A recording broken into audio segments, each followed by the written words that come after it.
Okay, hello Cloud Gurus and welcome to this lecture. In this lecture we're going to look at the AWS platform from a 10,000 foot overview. Now this is a real photo. Most of you may or may not know this, but this is a photo that was taken in February of 2018. This is when Elon Musk sent his Tesla Roadster to Mars. It actually overshot Mars and went to the asteroid belt. And this is a Hitchhiker's Guide to the Galaxy reference here. You can see on the screen it says, "Don't panic." So we're going to have a look at AWS. We're going to have a brief look at all the different high-level services and some lower-level services. Don't panic, because there's an awful lot of services, and you do not need to know every single service to pass your exam. I would wager now that there's very few people on the planet who know every single service in a lot of depth, just because there are so many. So please do not panic. So let's go and have a look at the AWS Console in 2015. And this is what it looked like. And basically, when I first started recording the A Cloud Guru lectures in 2015, I'd go and I'd talk through every single service. So what EC2 is, what Lambda is, what S3 is. And the reason I did that was because all of these services were relevant, more or less, to the Certified Solutions Architect Associate exam. Let's have a look at what it looks like in 2016. 2016, you can see that we've got more services. So we've got things like machine learning, we've got workmail, we've got a whole bunch of new services that are being added, like Elastic Transcoder, for example. And these services actually weren't all that relevant to the exam, but I'd go through and explain what they were anyway. This is what the console looked like in 2017, so we're getting more and more and more services. And when I started to record my lectures and talk about every single one of these services, the course was getting to be about an hour and a half long just on this section. And a lot of these services are no longer relevant to the Certified Solutions Architect Associate exam.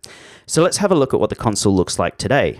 So this is what the console looks like today. Don't worry, in the next lecture, we're going to look at how you can sign up to the console using free tier. So if you haven't already signed up, I'll show you how to do that in the next lecture.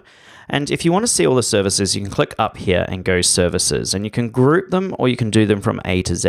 And if we scroll down, there's an awful lot of services. And if I was to go through and explain what each individual service was, let's say for 30 or 40 seconds, the whole course is this whole section of the course is probably going to take 2.5 hours. And I'm just going to be wasting a lot of your time because a lot of these lower level services are just simply not relevant to the Certified Solutions Architect Associate exam. Things like Amazon Connect or Pinpoint or let's have a look, Media Convert, any of these media services, Deep Lens, for example. None of these are relevant to the Certified Solutions Architect Associate exam. So what I am going to do now is, in this lecture anyway, is I'm just going to go through and just talk about the high-level services. So compute, storage, databases, migration and transfer, etc. And then we're going to look at the platform from that perspective. And then I'm going to show you what is relevant to the AWS Certified Solutions Architect Associate exam. One other thing I will show you is up here, you can change what region you're in, and we're going to have a look at what the different regions are in a second and what the difference is between a region and an availability zone. For the rest of this course, I would recommend that you use the US East Northern Virginia region. The reason for that is this is the oldest region and this is where all the new services come out first. This is also the region that actually goes down the most as well. So when you're building your production workloads, maybe use US East Ohio or some of the other US West ones, because Northern Virginia tends to go down once a year. But who knows, maybe that's all in the past. So let's have a look at the AWS high-level services, and we'll start with the global infrastructures. The global infrastructure is what we've just been talking about. It's the regions around the world in which AWS is based. On top of the global infrastructure sits a whole bunch of high-level services. So we've got compute. Examples inside compute might be EC2, might be Lambda, etc. And we are going to cover those off in the course. Storage, we've got things like S3. So this is where you put files into buckets. We've got different services in there, like EFS, for example. Again, we're going to cover it off in the course. Databases, this could be relational databases such as RDS. This could be non-relational databases such as DynamoDB. Migration and transfer is a way of getting things to and from AWS. It includes things like a Snowball, which we are going to cover. Network and content delivery is basically one of the most sort of fundamental parts of AWS. So things like VPCs, virtual private clouds, as well as CloudFront, their CDN. We're going to cover that in the course. Developer tools is not really relevant for the Certified Solutions Architect Associate exam. It is covered, as you might guess, in the Developer Associate exam. Robotics, blockchain, and satellite are all new high-level services that were released at reInvent for 2018. Not covered in the course. I really hope there's a robotics specialty at some point. That would be super cool. But it is a very, very new high-level service, not relevant for the exam. Management and governance we will cover. Media services we won't. Machine learning, so this is all the sort of AI, things like SageMaker, for example. You basically just have to be highly sort of aware of the different AI and ML capabilities for the Certified Solutions Architect Associate exam. They may ask you a question about one or two services, but you don't need to know it in a lot of depth. Where it does come up is in the new machine learning specialty cert, which I did actually just a couple of weeks ago, and it is super, super tough. We've then got analytics, we've got security, identity, and compliance. Security, identity, and compliance we will cover off in the very next section of the course, where we start to log into identity access management. We're going to start creating our users, groups, and roles. We then have mobile, not really relevant.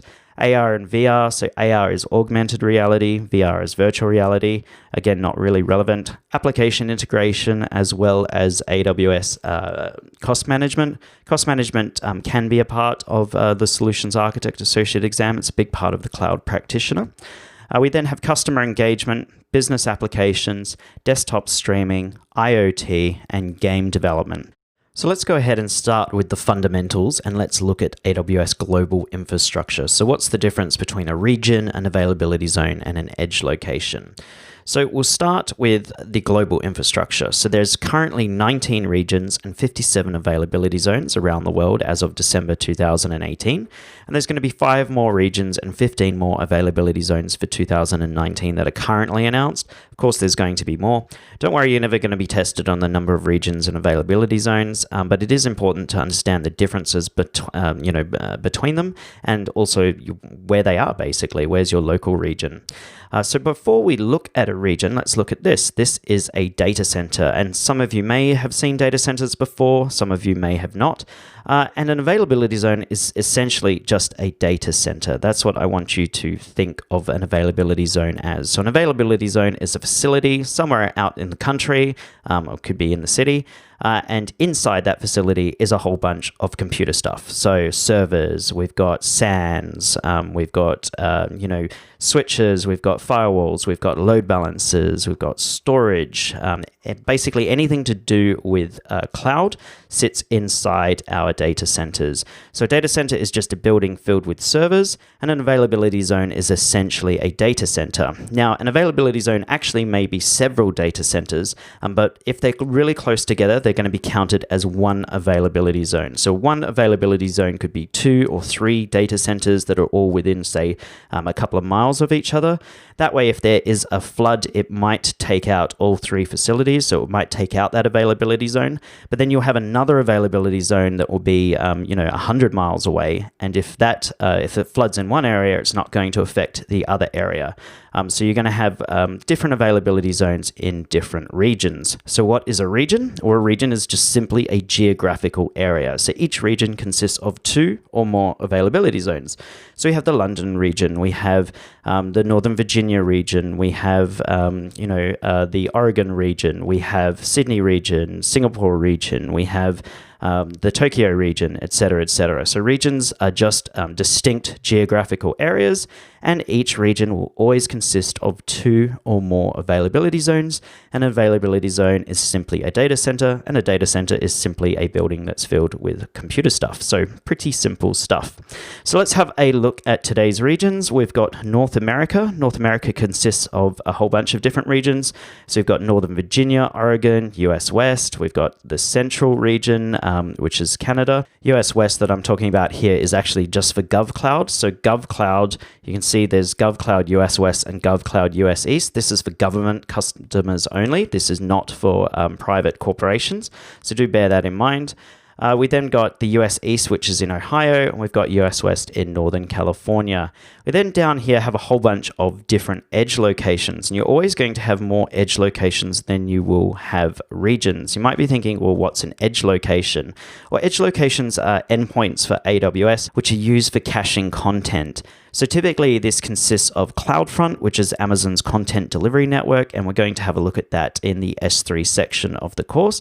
But it's a way, let's say you've got a big file and you've got a user who's sitting in Sydney and the server that they're trying to get the file from is in New York. Basically, what happens is that user downloads it from New York. It is then cached inside the Sydney edge location. And then if somebody else from Sydney then tries to download that file, they don't need to get that file from New York. They can actually just get it from this Sydney edge location. And again, I'll cover this off in more detail when we go and do the S3 section of the course. What's important is that you understand that an edge location is not a region. It's actually just a sort of a smaller location that AWS have, and it's used for caching content. And there's always going to be more edge locations than there are regions. Currently, there's over 150 edge locations around the world. Let's have a look at South America. We've got a region in Sao Paulo, and then we've got a whole bunch of different edge locations around Rio de Janeiro and Sao Paulo as well. We then have the EMEA region, so Europe, Middle East, and Africa. So we've got the Irish region, which is one of the oldest regions inside Europe. We've got the London region, we've got the Frankfurt region, and the Paris region. We've got a whole bunch of new regions that are coming in EMEA. So we've got regions in Cape Town, in Sweden, in Italy, that are all coming online as well. And then we have a whole bunch of different edge locations there. In APAC, we've got the Singapore region, the Tokyo region, Osaka region, Sydney region, Seoul region, Mumbai region, Beijing region, and the Ningxi region.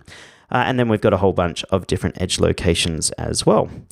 So what is it you need to know in order to pass your Certified Solutions Architect Associate exam? So we had a look at all these different high-level services. I'm no longer going to go into each individual service and explain, what SageMaker is or what EC2 is or what Elastic Transcoder is. We will go and explain the most relevant services throughout the course that will help you pass your exam, but we're not going to cover every single service on the AWS platform because that would be an entire course all unto itself. So what is it we need to know to pass our Certified Solutions Architect exam?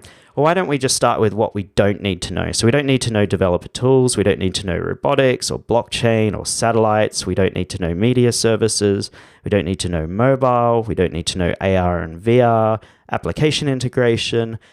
We don't really need to know cost management. We kind of do a little bit. That's a bit of a touchy one, so I've made it fall off. But we will cover cost control on AWS because that is an important part of being a certified solutions architect.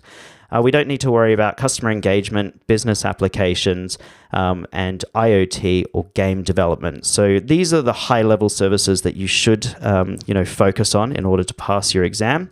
And of these high-level services, there's a bunch of core services. And these are the bread and butter of passing your AWS Certified Solutions Architect Associate exam. So we've got security, identity, and compliance, which we're going to do in the very next section of the course. We have compute, we have storage, we have databases, and we have network and content delivery. Compute is mostly just around EC2 and Lambda. Storage is going to be all around S3. Databases is going to be mostly RDS, as well as some DynamoDB and some Redshift as well. And I'll explain, don't worry if all these sound like foreign languages, we are going to learn what they are throughout the course. Network and content delivery is all Route 53, which is Amazon's DNS service, as well as VPCs, which is the way, it's like virtual private cloud. It's basically like a virtual data center where you're going to build everything. And basically, if you know Route 53 and you know VPCs inside out, you stand a very, very good chance of passing this exam. And like I said, security, identity, and compliance is going to be in the very next section. And in particular, you need to know identity access management inside out to have a good chance of passing your exam. So what are my exam tips? So you've learnt an awful lot already. Just understand the difference between a region, an availability zone, and an edge location. A region is a physical location in the world which combines two or more availability zones. And so you have a London region, you have a Sydney region, a Singapore region, etc. An availability zone is one or more discrete data centers, each with redundant power, networking, and connectivity housed in separate facilities.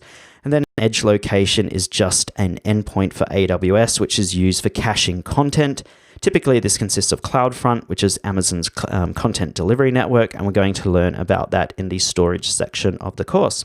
So that is it for this lecture, guys. If you have any questions, please let me know. If not, feel free to move on to the next lecture, where we're going to sign up to an AWS free tier account.